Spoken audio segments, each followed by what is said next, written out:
오늘 하나님께서 우리에게 주신 말씀은 구약 성경 사무엘하 1장 1절에서 4절까지 말씀과 신약 사도행전 16장 6절부터 10절까지의 말씀입니다.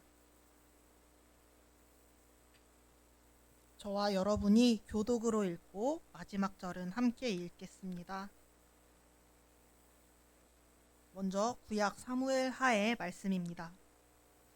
사울이 죽은 후에 다윗이 아말렉 사람을 쳐 죽이고 돌아와 다윗이 시글락에서 이틀을 머물더니 사흘째 되는 날에 한 사람이 사울의 진영에서 나왔는데 그의 옷은 찢어졌고 머리에는 흙이 있더라. 그가 다윗에게 나와 땅에 엎드려 절하매 다윗이 그에게 묻되 너는 어디서 왔느냐 하니 대답하되 이스라엘 진영에서 도망하여 왔나이다 하니라. 다윗이 그에게 이르되 일이 어떻게 되었느냐 너는 내게 말하라. 그가 대답하되 군사가 전쟁 중에 도망하기도 하였고 무리 가운데 엎드려져 죽은 자도 많았고 사울과 그의 아들 요나단도 죽었나이다 하는지라. 아멘. 다음은 신약 사도행전의 말씀입니다. 성령이 아시아에서 말씀을 전하지 못하게 하시거늘 그들이 부르기아와 갈라디아 땅으로 다녀가 무시아 앞에 이르러 비두니아로 가고자 애쓰되 예수의 영이 허락하지 아니하시는지라. 무시아를 지나 드로아로 내려갔는데 밤에 환상이 바울에게 보이니 마게도냐 사람 하나가 서서 그에게 청하여 이르되 마게도냐로 건너와서 우리를 도우라 하거늘. 함께 읽겠습니다. 바울이 그 환상을 보았을 때 우리가 곧 마게도냐로 떠나기를 힘쓰니 이는 하나님이 저 사람들에게 복음을 전하라고 우리를 부르신 줄로 인정함이로라. 아멘.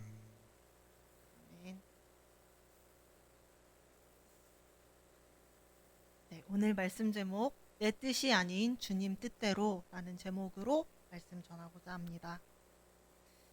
참 좋으신 주님의 평화가 우리와 함께 하시기를 소망합니다. 여기 모인 우리 중에는 미래를 정확하게 맞출 수 있는 사람은 아마 없을 것입니다. 요즘은 이런저런 기계나 문명이 많이 발달했죠. 그래서 통계를 낼 수 있는 자료를 모으기가 쉬워졌습니다. 또 AI가 수많은 상황들을 검토해서 결과나 어떤 스포츠의 승패를 예측하기도 합니다. 하지만 이런 문명의 발달도 모든 일을 정확하게 알려주기는 어렵습니다. 오늘 비가 올 확률은 몇 %입니다 라고 예상하지만 명확하게 비가 옵니다, 안 옵니다 라고 전해주진 않습니다. 또 슈퍼컴퓨터가 수많은 상황들을 예측하지만 이 중에 어떤 상황이 연출될지는 정확하게 이야기하지 못합니다. 우리는 가끔 상상합니다. 내가 생각하는 미래는 이랬으면 좋겠다. 나는 저렇게 됐으면 좋겠다. 하지만 내 뜻대로 되지 않을 때가 훨씬 많습니다. 그래서 우리는 확실치는 않지만 더 나은 미래를 만들어가기 위해서 노력하면서 열심히 삽니다. 하지만 이 미래를 위한 여러 노력 역시 수포로 돌아가고 나의 계획이 망가지는 것도 숱하게 경험하게 됩니다. 우리는 이 확실하지 않은 미래를 어떻게 살아내야 할까요? 오늘 말씀의 구약 사무엘 하에서는 아말렉 사람이 다윗을 만납니다. 아말렉 사람은 이스라엘 사람들에게는 외국인입니다. 그 중에서도 3절 말씀에서 이스라엘 진영에서 도망했다라는 내용으로 보아 이스라엘 안에서 살던 외국인입니다. 그리고 그 진영 안에서 도망 나와 살아서 돌아온 생존자입니다. 이 아말렉 사람은 다윗에게 사울과 요나단의 죽음을 알립니다. 오늘 읽은 말씀 그 다음 구절에 다윗이 사울과 요나단의 죽음에 대해 상세하게 물어봅니다. 그때 아말렉 사람은 상세하게 이렇게 대답합니다. 사울은 길보아 산에 서서 이 창에 몸을 기대야 겨우 설 정도로 죽어가는 몸이었고, 적들은 사울의 뒤를 바짝 쫓는 때였는데, 사울이 아말렉 사람 자신을 불러 내가 곧 죽게 생겨 고통스러우니 내 곁에 서서 나를 죽여달라고 말했습니다. 사울이 명령했기 때문에 나는 사울을 죽였고 그의 왕관과 팔찌를 이렇게 가져와서 다윗 장군님께 드립니다. 라고 아말렉 사람은 이렇게 모든 이야기를 다윗에게 상세하게 전했습니다. 다윗은 아말렉 사람을 통해 사울이 죽었음을 알게 되었습니다. 다윗과 사울의 관계가 좋은 관계가 아니었다는 것은 아마 다들 아실 것입니다. 사울은 다윗의 목숨을 노리던 사람이었기 때문입니다. 이를 알고 있는 이 아말렉 사람이 들려준 이 이야기를 딱 들었을 때 이 다음 다윗의 반응이나 상황이 어떻게 흘러갈지는 약간 예측이 가능합니다. 목숨을 계속 위협하던 사울이 죽었으니까 다윗은 안도하거나 혹은 약간 기뻐했겠고, 그래서 이 소식을 들려주러 온 아말렉 사람에게 소식을 전해줘서 너무너무 고맙다, 이 감사의 표시를 했을 것이고, 어쩌면 왕관과 팔찌를 가져온 것에 대한 적당한 보상도 있지는 않을까라고 유추해 볼 수 있습니다. 그리고 아말렉 사람도 이 정도는 예상했을 것입니다. 이것은 굉장히 좋은 기회입니다. 아주 적절한 보상도 기대할 수 있고, 어쩌면 다윗의 눈에 들어 그의 밑에서 일을 할 수 있는 영광을 얻을 수도 있을 테니까요. 아말렉 사람은 사울의 이 전사 소식을 가지고 하나의 계획을 세운 거나 다름없습니다. 아말렉 사람이 사울의 전사 소식으로 계획을 세웠다라는 것을 알 수 있는 근거가 있습니다. 바로 아말렉 사람은 가야 할 곳도 또 만날 사람도 스스로 정했다는 것입니다. 이스라엘은 왕정 사회입니다. 왕정은 세습을 통해서 이어지게 되죠. 그렇기 때문에라도 이 사울의 왕관과 팔찌가 전해져야 할 곳은 아직은 죽지 않은 살아있는 사울의 다른 자녀들에게로 가야 합니다. 하지만 현재 이스라엘의 바람은 다윗을 향해 불고 있고, 많은 사람들은 사울보다 다윗을 더 칭송하는 등 다윗을 열심히 추앙하고 따르고 있었습니다. 이스라엘의 다음 왕은 아마 사울의 자녀들이 아니라 다윗 장군일 것이다 라고 모두가 생각했습니다. 그래서 아말렉 사람 역시 사울의 소식과 함께 왕관과 팔찌를 들고 다윗을 찾아간 것입니다. 이렇게 아말렉 사람은 계획을 세운 후에 움직였습니다. 관계성이나 일련의 여러 사건들이나 어떻게 봐도 아말렉 사람의 계획은 완벽했습니다. 계획대로 일이 잘 진행돼서 자신이 얻을 보상을 꿈꾸었습니다. 그러나 정작 다윗이 어떠한 생각을 가지고 있는지 아말렉 사람은 몰랐습니다. 다윗은 몇 번이나 사울을 죽일 수 있는 상황이 있었음에도 그를 죽이지 않았습니다. 사울이 하나님께 기름 부음을 받고 선택된 왕이기 때문입니다. 전쟁을 나가는 족족 승리해서 돌아올 만큼 힘이 있는 다윗이 사울을 치고자 했다면 진작 전쟁을 하거나 사울을 죽일 수도 있었으나 다윗은 그러지 않았습니다. 그만큼 사울 죽이기를 두려워하던 다윗의 앞에서 아말렉 사람은 사울이 정사했을 그 당시를 물어보는 다윗에게 아무리 사울의 명령이었다고는 하지만 그를 자신의 손으로 직접 죽였다고 이야기합니다. 그리고 아말렉 사람의 예상과 달리 11절 소식을 들은 다윗은 기뻐하지도 안도하지도 않습니다. 옷을 찢으며 슬퍼하고 있었습니다. 금식하면서 그곳에서 죽은 사람들을 애도했습니다. 그리고 14절에 하나님께 기름 부음 받은 사람을 두려움 없이 죽였다라는 이유로 아말렉 사람은 아무것도 얻지 못한 채 그 자리에서 죽게 되었습니다.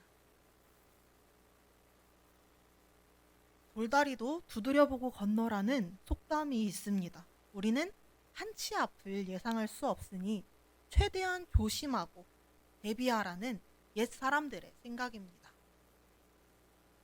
그러나 갖가지 방법으로 두드려 본 후에 이만하면 괜찮겠다 라고 판단돼서 발을 디뎠을 때에도 그 돌다리가 무너지는 경우가 있습니다.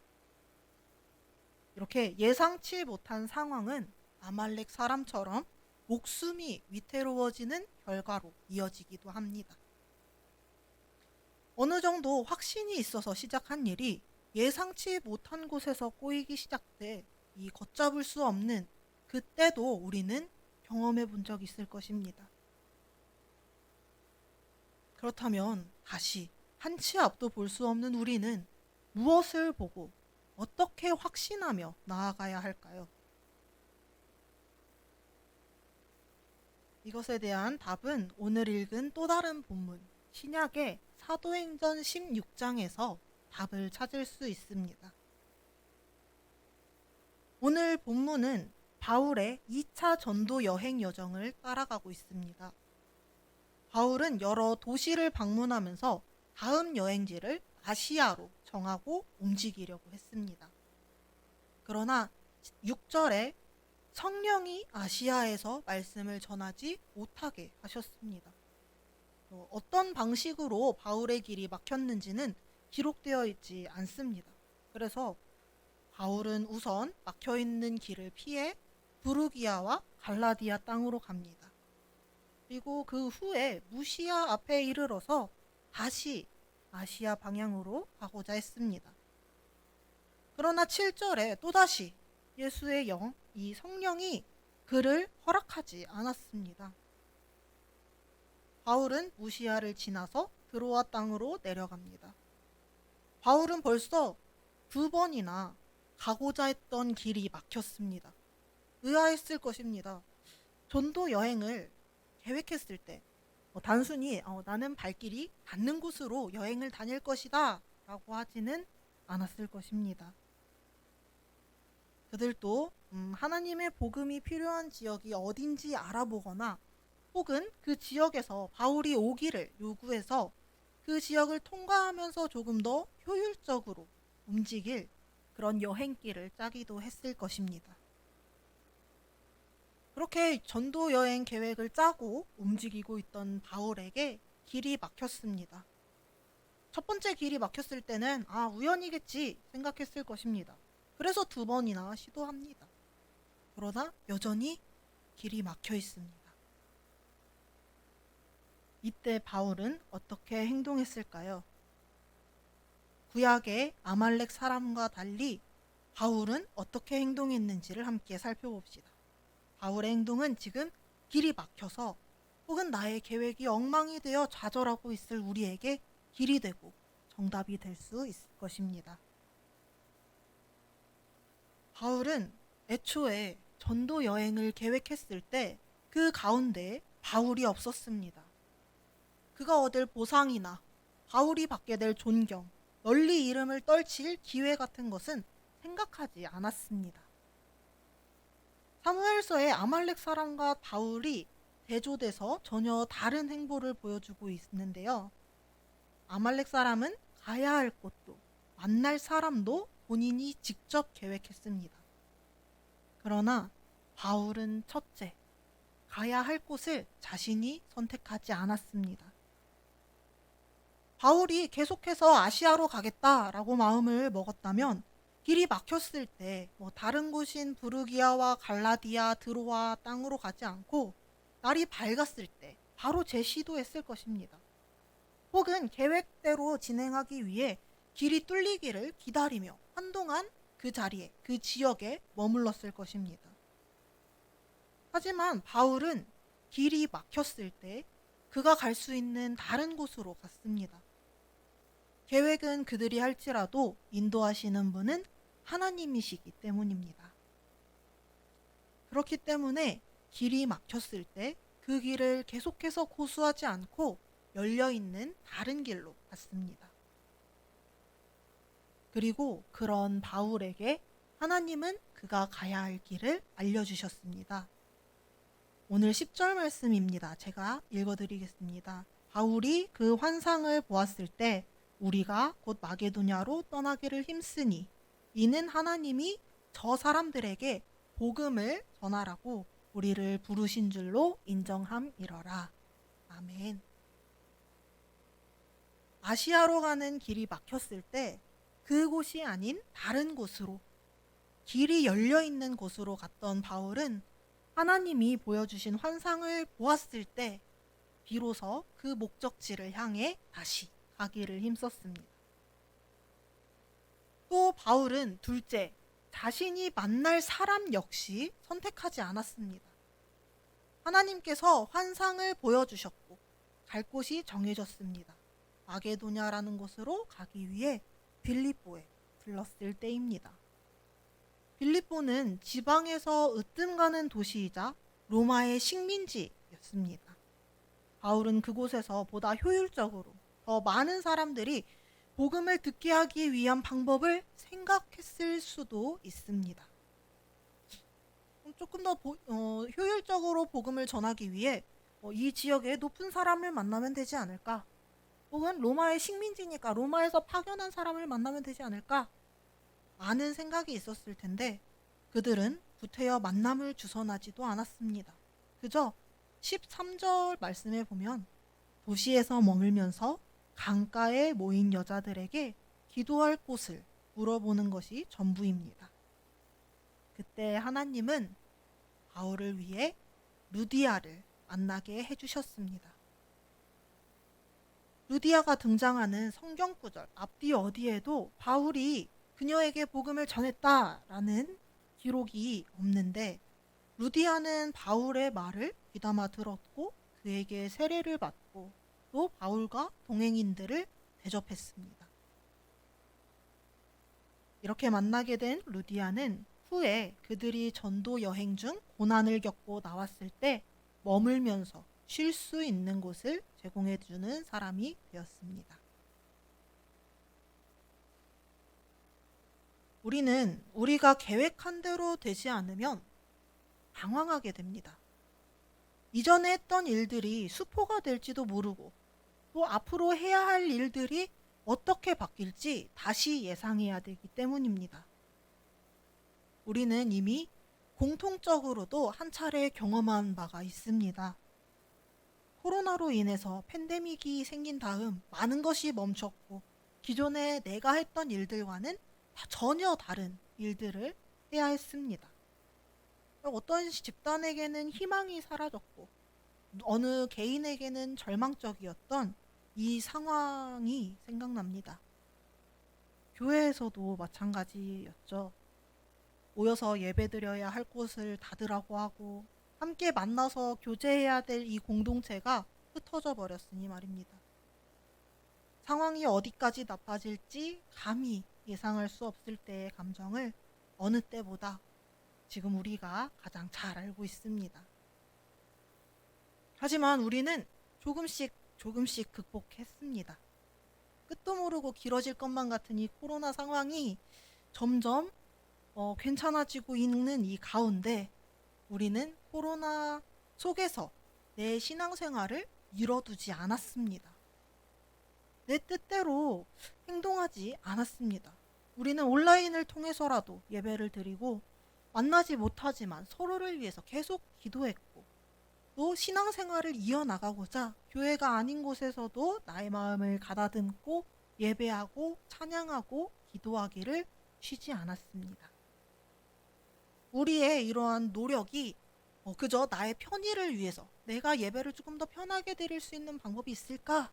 뭐 이런 생각에서 시작된 게 아니라 혼란이 가득한 상황 가운데 하나님의 뜻을 어떻게 이어나갈 수 있을까 고민하며 시작된 것입니다.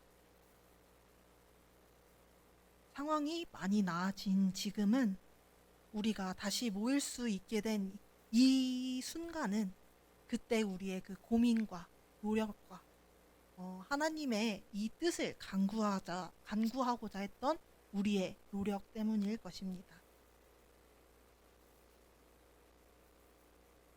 사랑하는 성도 여러분, 우리는 내 뜻대로 되지 않는 것에 낙심할 때가 많을 것입니다. 내가 이루고자 하는 목표가 있었는데 그 목표로 달려가는 여정 중에 뜻대로 풀리지 않는 절망적인 상황이 온다면 낙심하지 마라고 이야기해봐야 사실 낙심하지 않을 수 없습니다.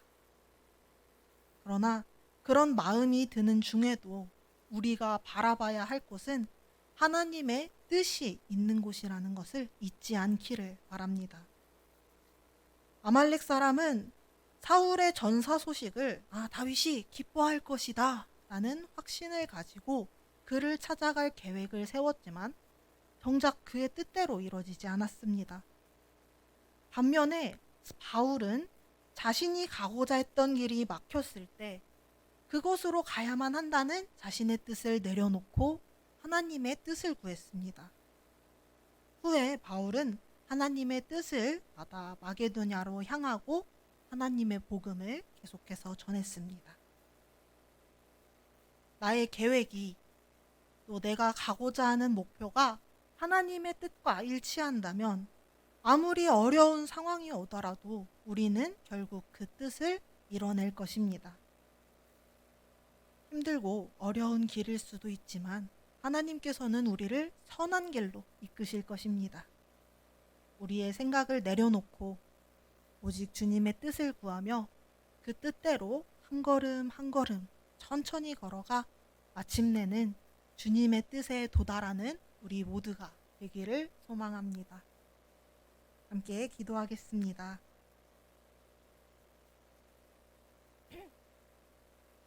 사랑해 주님 감사합니다.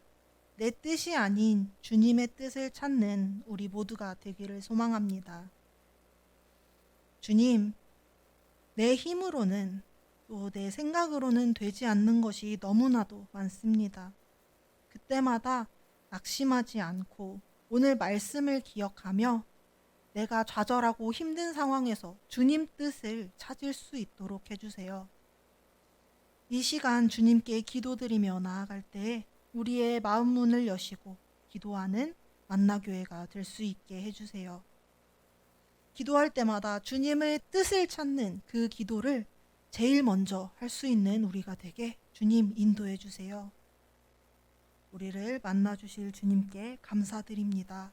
언제나 우리와 함께 하시는 임마누엘 예수님의 이름으로 기도합니다. 아멘.